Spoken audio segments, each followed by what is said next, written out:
ہمیں چاہیے کہ ہم قرآن کریم کو روزانہ پڑھیں، کثرت سے پڑھیں. اس قرآن کریم کے ساتھ جس کی نسبت جائے گی، نسبت لگ جائے گی نا، وہ عظیم کہلائے گا، اس کا مرتبہ بڑا ہو جائے گا. نبی کریم صلی اللہ علیہ وسلم کو خود دیکھ لیجئے، وہ نبوت سے پہلے، قرآن کریم ان کے اوپر نازل ہونے سے پہلے محمد بن عبداللہ کہلا رہے تھے. امین ضرور کہہ رہے تھے لوگ، صادق ضرور کہہ رہے تھے، لیکن جیسے ہی قرآن کریم کا ان پہ نزول ہو گیا، یہ محمد بن عبداللہ سے محمد الرسول اللہ ہو گئے. یہ نبی برحق سمجھے گئے ہیں. نسبت بدل گئی، نسبت بدل گئی. ابو بکر قرآن کو ماننے اور پڑھنے کی وجہ سے صدیق بن گئے. کیا پڑھنا تھا ابو بکر صدیق رضی اللہ تعالیٰ عنہ کا؟ صحن میں، اپنے صحن میں، نماز ہی کی حالت میں، کبھی خارج صلاۃ یعنی نماز سے باہر کبھی قرآن کریم کی تلاوت کرتے.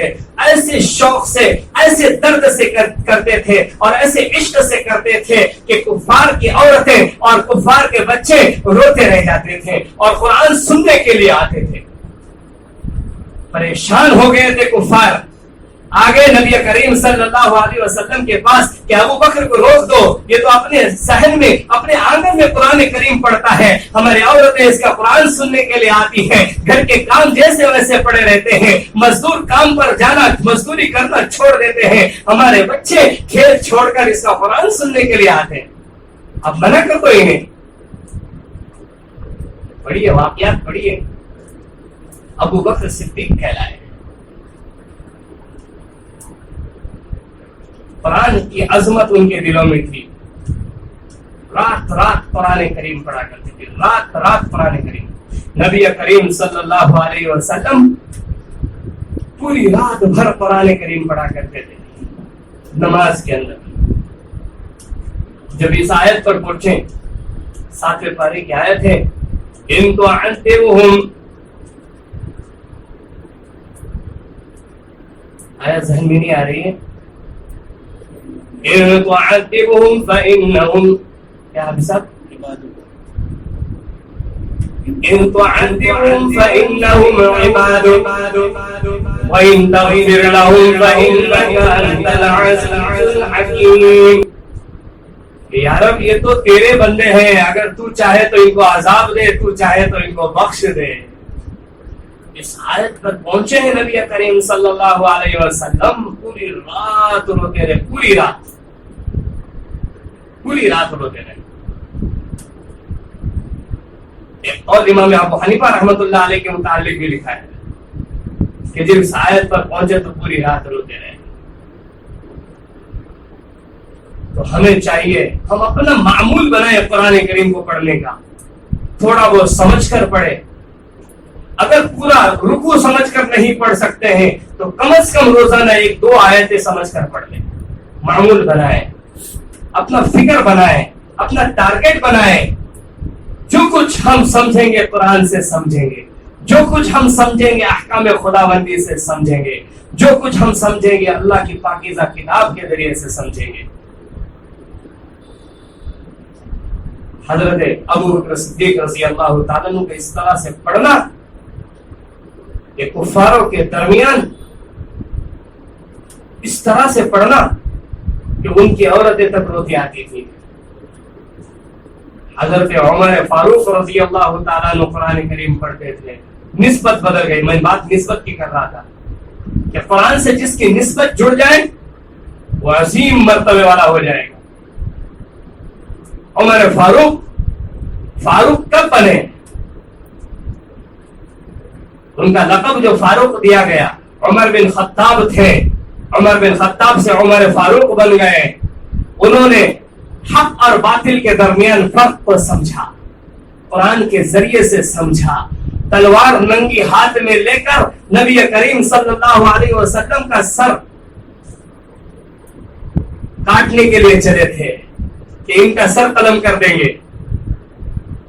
آئے تو سنا قرآن، اور جب واپس ہو گئے تو کہنے لگے مجھے یہی قرآن سکھاؤ اور پڑھاؤ.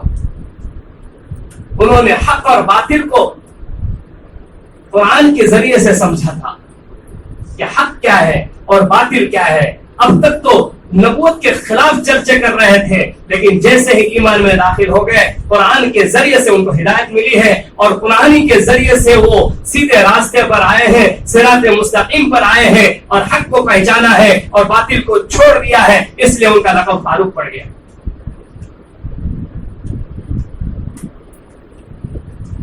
تو قرآن کریم کے ساتھ جس کی نسبت لگ جائے گی، اس کی عظمت بڑھ جائے گی، اس کا مقام بڑھ جائے گا، دنیا کے اعتبار سے بھی آخرت کے اعتبار سے بھی وہ اللہ کے اتنا ہی قریب ہوتا چلا جائے گا۔ ایک روایت میں آتا ہے کہ نبی اللہ کے کلام کو اتنا پڑھتے کہ جس کی وجہ سے اللہ تبارک و تعالی اپنے کان اس نبی کے قرآن کو سننے کے لیے لگاتا ہے، جیسا کہ گانا سننے والے عاشق گانا گانے والوں کے گانا سننے کے لیے اپنے کان لگا دیتے ہیں۔ یہ گانا سننا دل میں نفاق پیدا کرتا ہے۔ ہم گانوں کے عاشق ہو گئے ہیں، ہم قرآن کو سننے کے عادی بن جائیں۔ سیکھنے کی ضرورت ہے، کلمہ سیکھنے کی ضرورت ہے۔ بہرحال تو معلوم کیا تو بتلایا انہوں نے، ہمارے اچھے دوست ہیں وہاں بھٹکل میں، مولانا نعمت اللہ عسکری صاحب، ان سے بڑے تعلقات ہیں میرے، مولانا الیاس ندوی صاحب، تو ان سے معلوم کیا تو انہوں نے بتلایا کہ ہمارے یہاں جو ہے کوئی قاری قرآن ایسا نہیں ہے جو بچوں کو صحیح لہجے سے قرآن سکھا رہا ہے، بس ہمارے علماء ہی سکھا رہے ہیں، اور ان کے گھروں میں ان کی مائیں حافظ قرآن ہے۔ اور دوسرا کام یہ ہوتا ہے کہ ان کے گھروں میں اسپیکر لگے ہوئے ہیں، بس دن بھر قرآن کریم کی تلاوت مختلف انداز میں چلتے رہیں گے، کبھی سدیس کے لہجے میں، کبھی جو ہے وہ کسی اور قاری کے لہجے میں، کبھی حرم کے لہجے، کبھی مصر کے لہجے، مختلف انداز میں بچے سن رہے ہیں، وہ کھیل بھی رہے ہیں اور تلاوت سن رہے ہیں، وہ اپنی پڑھائی بھی کر رہے ہیں، تلاوت سن بھی رہے ہیں اسپیکر کے ذریعے سے۔ اب ان کے اندر وہ رنگ آ جاتے ہیں،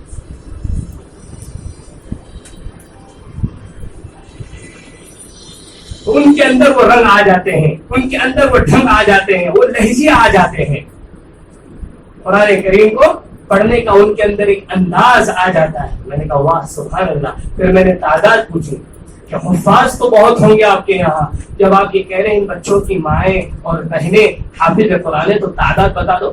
انہوں نے بتایا 1000 سے زائد لڑکیاں حافظ قرآن ہیں، عورتیں حافظ قرآن ہیں۔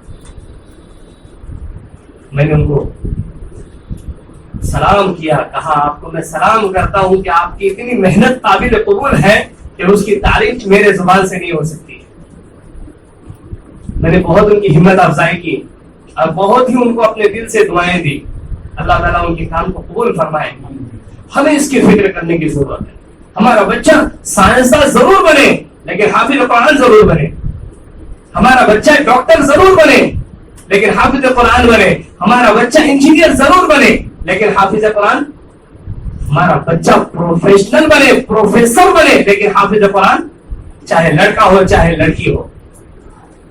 قرآن کریم کی عظمت کو ہم سمجھیں، دلوں میں اس کا رنگ پیدا کرے، اس کی نورانیت کو پیدا کرے۔ اس قرآن کریم کو دور حاضر میں بھی لوگ مٹانے کی کوشش میں ہیں، سابقہ دور میں بھی اس کو مٹانے کی کوشش کی گئی۔ انگریز کا دور تھا، نہ جانے کئی قرآن کریم جلا دیے گئے اور سمندروں میں بہا دیے گئے، لیکن اللہ نے اس قرآن کی حفاظت کی ذمہ داری لی ہے۔ اِنَّا نَحْنُ نَزَّلْنَا الذِّكْرَ وَإِنَّا لَهُ لَحَافِظُونَ، ہم ہی نے قرآن کریم کو اتارا ہے، ہم ہی اس کی حفاظت کریں گے۔ قرآن کو اتنا پڑھے اتنا پڑھے اتنا پڑھے کہ اللہ کی رحمت ہم پر برس پڑے۔ امام عاصم رحمت اللہ علیہ، ان کے منہ سے خوشبو آتی تھی۔ کیا وجہ تھی خوشبو آنے کی؟ نبی کریم صلی اللہ علیہ وسلم کو انہوں نے خواب میں دیکھا۔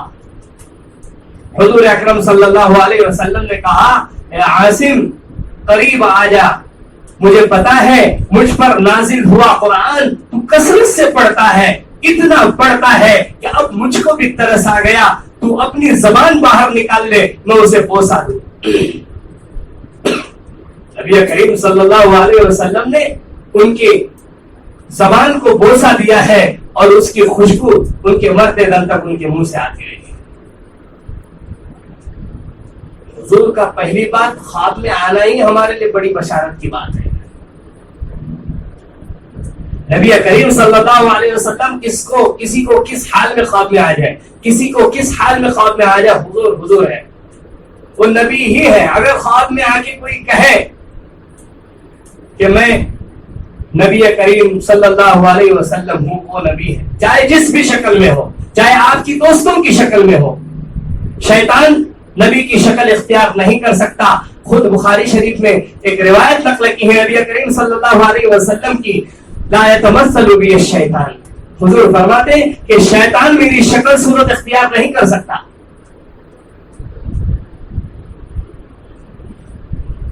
تو بڑی بشارت تھی حضرت امام عاصم کے لیے کہ مرتے دم تک ان کے منہ سے خوشبو آ رہی تھی.